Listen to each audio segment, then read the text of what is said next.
La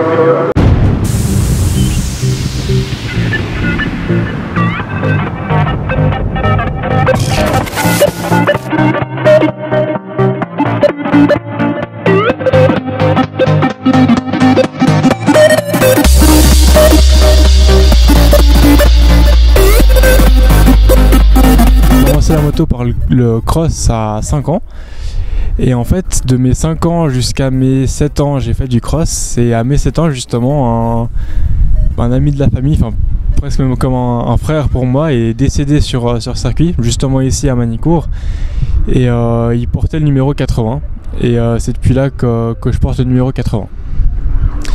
Et ensuite donc j'ai repris la piste en 2009 et avec le 80 et j'ai jamais voulu changer de numéro parce que pour l'instant ça me porte bonheur. Donc en fait c'est un mélange de peur et de plaisir, je pourrais dire, parce que des fois on arrive arriver à un virage à 260, c'est pas toujours on n'est pas toujours serein, mais quand on voit qu'on arrive à repousser ses limites et que ça passe, c'est une sensation que à part sur une moto je vois pas comment je pourrais reproduire cette sensation en fait, de repousser vraiment ses limites.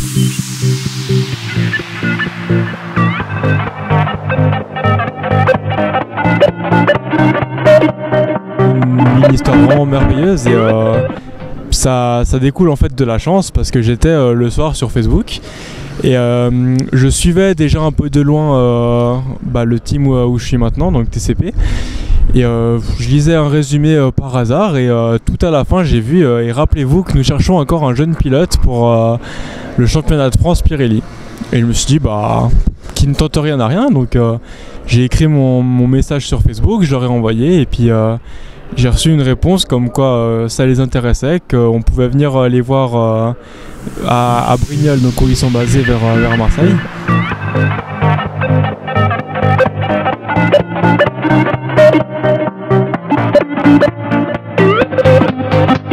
Pourquoi Sébastien? En fait, on a Peter Polesso chez nous. Peter Polesso, malgré c'est un des pilotes les plus âgés du plateau, il a des lacunes dans son mode de conduite, tout le monde le sait. C'est un pilote qui chutait beaucoup. On a réussi quand même à élaborer des châssis qui lui permettent de performer à ce niveau et donc du coup première chose sympa, on a Peter qui roule vite et ce qu'on sait de Peter, c'est qu'en fait à chaque fois qu'il était à côté d'un jeune pilote,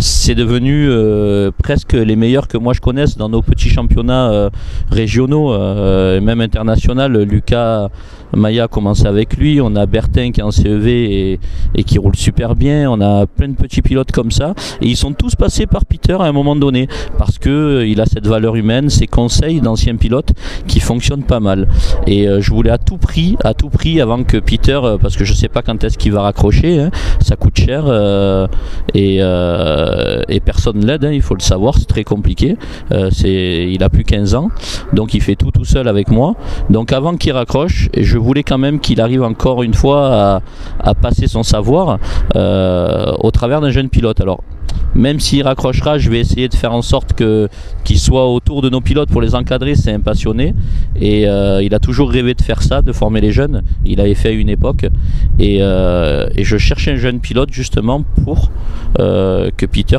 puisse l'aider et le faire progresser le plus rapidement possible, et je pense que c'est le cas aujourd'hui avec Seb. Alors j'ai travaillé avec des jeunes et avec des un petit peu moins jeunes, on va dire des adultes, hein, à partir de 20 ans, donc c'est des gens qui sont déjà un petit peu plus structurés, un petit peu plus solides mentalement et peut-être physiquement. Donc Sébastien il est tout jeune encore, je pense, et ça c'est peut-être son point faible. De toute façon c'est normal, c'est logique. Après les points forts d'un jeune comme Seb, c'est que il emmagasine énormément d'informations et ils arrivent à reproduire assez facilement ce qu'on leur dit de faire.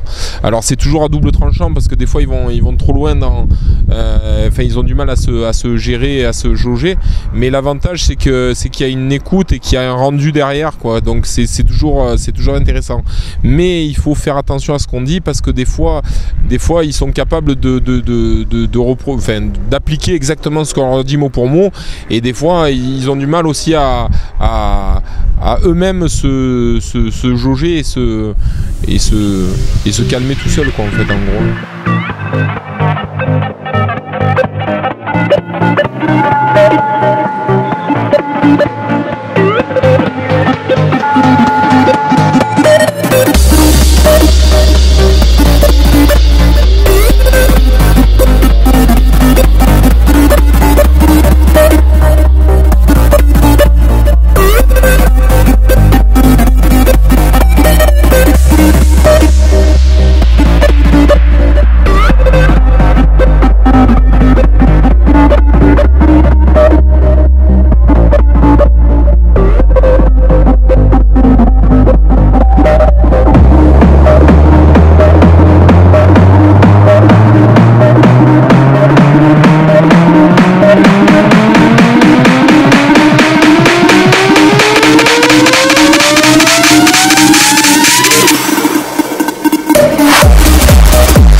Au général et 5e en Pirelli, donc j'essaye de prendre un bon départ.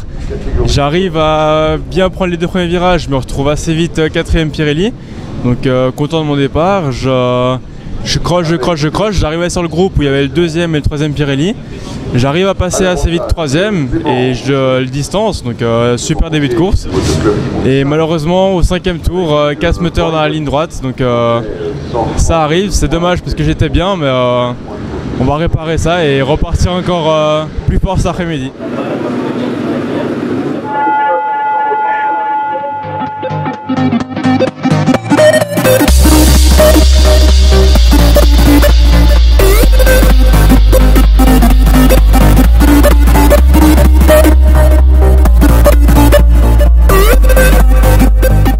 Donc dans ce championnat de France, on l'a suivi déjà l'année passée, l'année d'avant encore.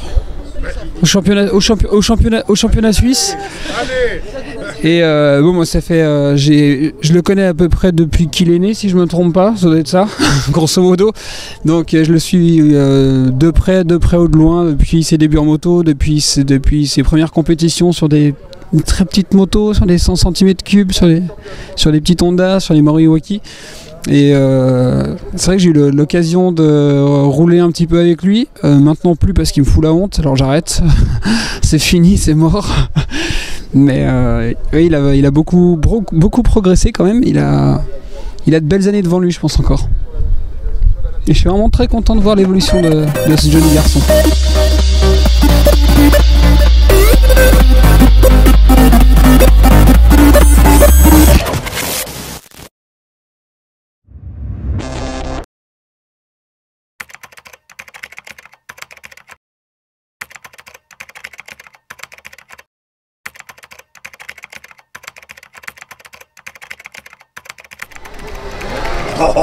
Alors ça c'était pas prévu. C'est impératif en fait. Moi je m'en vais. C'est David Cheika qui était déjà présent l'an dernier et qui montait en puissance. Et bien David Cheika a trouvé au cours des derniers rendez-vous que maintenant